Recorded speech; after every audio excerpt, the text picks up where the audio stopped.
এইখানে আমরা একটা ডল স্টার্টার কানেকশন করছি। তা আমাদের এটা হচ্ছে পাওয়ার সার্কিট ব্রেকার, আমরা পাওয়ার দিলাম এবং এটা হচ্ছে কন্ট্রোলিং এর সার্কিট ব্রেকার, কন্ট্রোলিং অন করলাম।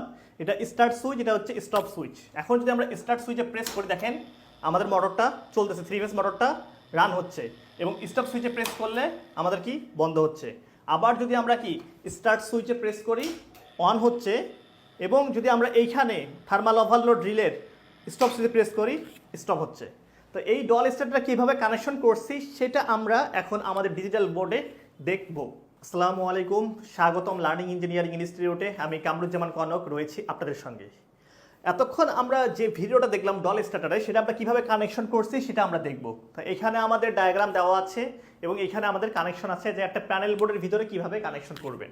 হুবাহুব আমরা সেই কানেকশনটা আপনাদেরকে শেখাবো যাতে আপনারা হুবাহুব একটা প্যানেল বোর্ডের মধ্যে সাজাতে পারেন। তার আগে আমরা জানি যে আমাদের অনলাইন এবং অফলাইন ইলেকট্রিক্যাল ইন্ডাস্ট্রিয়াল ওয়্যারিংয়ের একটা কোর্স আছে, যেই কোর্সের মাধ্যমে আপনি এই কন্ট্রোলিংগুলো শিখতে পারবেন। এবং এছাড়াও আমাদের যে বেসিক ইলেকট্রিসিটি, 3 ফেজ এবং হচ্ছে সার্কিট ব্রেকার সিলেকশন, তারপরে হচ্ছে ট্রান্সফরমার সাবস্টেশন, অর্থাৎ BA ক্যাটাগরি যে লাইসেন্স আছে, সেই লাইসেন্স পেতে গেলে যে কোশ্চেনগুলো করা হয় সেটা আমাদের এই কোর্সের ভিতরে আছে। তাহলে আমরা শুরু করি যে ডল স্টার্টারটা কীভাবে করবেন। যদিও এই ভিডিওটা একটু লম্বা হবে, ধৈর্য সহকারে দেখলে আপনি ইনশাল্লাহ বাসায় বসে ডল স্টার্টার করতে পারবেন। তা এই ডল স্টার্টার দুইটা সার্কিট থাকে, একটা হচ্ছে পাওয়ার সার্কিট, অর্থাৎ এই মোটর যে আছে এই মোটরটাকে চালানোর জন্য এটাকে আমরা বলি হচ্ছে পাওয়ার সার্কিট। আরেকটা হচ্ছে কন্ট্রোলিং সার্কিট, অর্থাৎ এই ম্যাগনেটিক কন্ডাক্টর, এই থার্মাল ওভারলোড রিলে চালানোর জন্য কন্ট্রোলিং সার্কিট। তা প্রথমে আমরা দেখতে পাচ্ছি আমাদের এইখানে যে আমাদের পাওয়ার সার্কিট আছে যে 3 ফেজ, অর্থাৎ L1 L2 L3 তিনটা ফেজ কোথায় আসছে, আমাদের সার্কিট ব্রেকারে আসছে।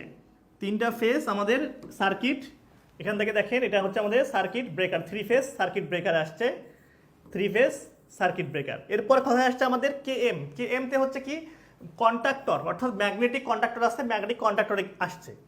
তা আমরা এইখানে একটা কানেক্টর এসেছি যেটা হচ্ছে আপনার প্যানেল বোর্ডের ভিতরে থাকবে।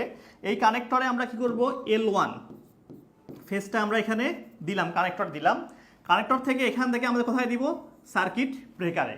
অবশ্যই এটা হচ্ছে পাওয়ার সার্কিট ব্রেকার, অর্থাৎ মোটর রেটিংয়ের উপর ভিত্তি করে এই সার্কিট ব্রেকারটা হবে। এইখান থেকে আমাদের যাবে কোথায়, আমাদের এই যে L1 এ, অর্থাৎ ম্যাগনেটিক কন্ডাক্টরের L1 এ। তা এই ম্যাগনেটিক কন্ডাক্টরগুলো বিভিন্ন প্রকারের হতে পারে, আপনাকে just L1 L2 L3 terminal, পাওয়ারের টার্মিনালগুলো চিনতে হবে। এরপরে আমরা হচ্ছে L2, যেটা আমাদের ইয়েলো কালার L2, এটাকে নেই আমরা, এটাকে হচ্ছে কানেক্টরে দেই L2, এখানে দিলাম। এখান থেকে আমরা কি সার্কিট ব্রেকারে নিয়ে আসলাম, এবং এইখান থেকে বের করে কোথায় দিব, আমরা এখানে L2তে দিব পাওয়ারে। এবং আমাদের ব্লু কালার হচ্ছে L3, তা আমরা L3 নেই এখানে, এবং এইখান থেকে আমরা এইখানে সার্কিট ব্রেকারে দিলাম। এই সার্কিট ব্রেকারটা কোথায় আসবে, আমাদের L3তে, অর্থাৎ ম্যাগনেটিক কন্ডাক্টরের পাওয়ার চলে গেছে। এরপরে এখান থেকে আমরা বের করে দেখেন ডায়াগ্রামে, অর্থাৎ ম্যাগনেটিক কন্ডাক্টর বের করে কোথায় আসছে, আমাদের থার্মাল ওভারলোড রিলে, তারপরে আসছে হচ্ছে মোটরে। অনুরূপভাবে প্রতিটা ফেজে থার্মাল ওভারলোড হয়ে আমাদের কি আসবে, মোটরে আসবে, অর্থাৎ ওভারলোড হয়ে মোটরে আসবে। এবং এখানে দেখেন আমাদের ম্যাগনেটিক কন্ডাক্টরের সঙ্গে কিন্তু ওভারলোড রিলে সেট করা আছে, দেখেন এটা ওভারলোড রিলে সেট করা আছে। তাহলে এইখান থেকে তিনটা টার্মিনাল বের হয়ে কোথায় যাবে, মোটরে। মোটরটা আমাদের স্টার কানেকশন হতে পারে অথবা ডেল্টা কানেকশন হতে পারে। তো ছোট মোটরে আমরা সাধারণত স্টার কানেকশন করি। তাহলে আমরা এখান থেকে ফেজটাকে বের করি, এই যে ফেজটাকে বের করে আমরা এখানে দিয়ে দিলাম। এবং এরপরে হচ্ছে L2টা আমরা এখান থেকে বের করি, বের করে আমরা এখানে দিয়ে দিলাম। এরপরে হচ্ছে আমাদের L3টাকে বের করে আমরা এই জায়গায় দিয়ে দিলাম। আচ্ছা, L2টা আমার কানেকশন ঠিকভাবে লাগে নাই, L2টা এখানে আসবে, এবং আমরা এটাকে স্টার কানেকশন করে দিলাম, মোটরটাকে ভিতর থেকে স্টার কানেকশন করে দেওয়া হলো। তাহলে এটা হচ্ছে আমাদের পাওয়ার কানেকশন, অর্থাৎ মোটরকে পাওয়ার দেওয়ার জন্য। এখন করতে হবে আমাদের যে কন্ট্রোলিং কানেকশন। তো কন্ট্রোলিং কানেকশন করার জন্য আমরা কি করব, এখানে একটা ফেজ নিছি, ফেজ নিয়ে কোথায় আসছে, সার্কিট ব্রেকারে। তো এই ফেজটা আমরা এখানে L1 থেকে নিতে পারি, L2 থেকে নিতে পারি।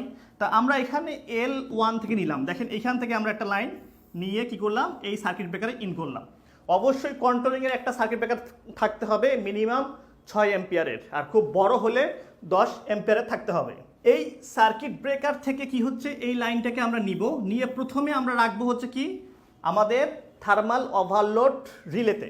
তা আমরা এই লাইনটাকে নিয়ে এসে আমরা থার্মাল ওভারলোডের NC তে দিলাম। থার্মাল ওভারলোডের এনসি, কারণ এই থার্মাল ওভারলোডটা হচ্ছে যখন অতিরিক্ত কারেন্ট যাবে তখন ট্রিপ করে বন্ধ করে দেবে, এই জন্য আমরা এনসি সুইচটা ইউজ করছি, যেটা হচ্ছে 95 এবং 96 টার্মিনাল। দেখেন আবার এটা আবার মুখস্থ রাখেন না, কিন্তু এক একটা থার্মাল ওভারলোড রিলের এক এক ধরনের টার্মিনাল নাম্বার হতে পারে, মনে রাখতে হবে যে এনসি দিয়ে যাবে। তো এই থার্মাল ওভারলোডের এনসি থেকে বের হয়ে কোথায় আসলে আমাদের এই অফ সুইচে। অফ সুইচটা কিন্তু হবে কি আমাদের NC normal close. Off switch থেকে যাবে হচ্ছে আমাদের অন সুইচে, এবং অন সুইচের যে এক প্রান্ত আছে এটা যাবে হচ্ছে আমাদের A1-এ, এটা যাবে আমাদের A1-এ। তাহলে এখন যদি আমরা এই অন সুইচ প্রেস করি তাহলে আমাদের A1-এ পাওয়ার যাবে, এবং A2-তে দিতে হবে হচ্ছে আমাদের নিউট্রাল। তা আমরা এখানে একটা নিউট্রাল লাইন নিয়ে নেই, এখান থেকে আমরা একটা নিউট্রাল লাইন নিয়ে নিলাম। এই নিউট্রাল লাইনটা সরাসরি চলে যাবে কোথায় আমাদের A2-তে। তাহলে নিউট্রাল লাইনটা আমরা নিয়ে যাই A2-তে নিউট্রাল দিয়ে দিলাম। এখন এই অন সুইচটা প্রেস করলে ডল স্টার্টারে আমাদের কি হচ্ছে ম্যাগনেটিক কন্ডাক্টরটা অন হবে, কিন্তু ধরে থাকবে না। ধরে রাখার জন্য কি করতে হবে আমাদের একটা ল্যাচিং করতে হবে। তো ল্যাচিং করার জন্য একটা সহজ ফর্মুলা মনে রাখবেন, সেটা হচ্ছে অন সুইচ এবং অফ সুইচ, এই যে অন সুইচ এবং অফ সুইচের মাঝখান থেকে একটা লাইন বের করতে হবে। তা আমরা এইখান থেকে একটা লাইন বের করলাম, এখান থেকে একটা লাইন বের করলাম, বের করা হচ্ছে আমাদের ম্যাগনেটিক কন্ডাক্টরের এনও সুইচে দিতে হবে, অর্থাৎ অক্সিলারি যে কন্ট্যাক্ট আছে এনও, এখানে দেখেন আমাদের অক্সিলারি কন্ট্যাক্ট আছে, এই যে এনও উপরের অক্সিলারি কন্ট্যাক্ট, এই অক্সিলারি কন্ট্যাক্টে দিতে হবে। এনওতে দিলাম, এই এনও থেকে বের হয়ে কোথায় আসবে, এটা ঢুকবে আমাদের A1-এ। তাহলে কিন্তু আমাদের যে ডল স্টার্টার কানেকশন, সেই ডল স্টার্টার কানেকশনটা এখানে হয়ে গেল। তা আশা করি আমরা যে প্র্যাকটিক্যাল যে ভিডিওটা দেখলাম এবং এখানে যে আমি আলোচনা করলাম, ইনশাল্লাহ আপনি যদি বাসায় প্র্যাকটিস করেন অবশ্যই পারবেন। আর যদি অনলাইন এবং অফলাইন কোর্স করতে চান এই বিষয়গুলোর উপরে, নিচে যে ফোন নাম্বার আছে সেই ফোন নাম্বারে যোগাযোগ করে এই কোর্সগুলো করতে পারেন। আর সর্বশেষ আমি একটা কথা বারবার বলি যে নিজে ভালো থাকবেন, অপরকে ভালো রাখবেন। ধন্যবাদ।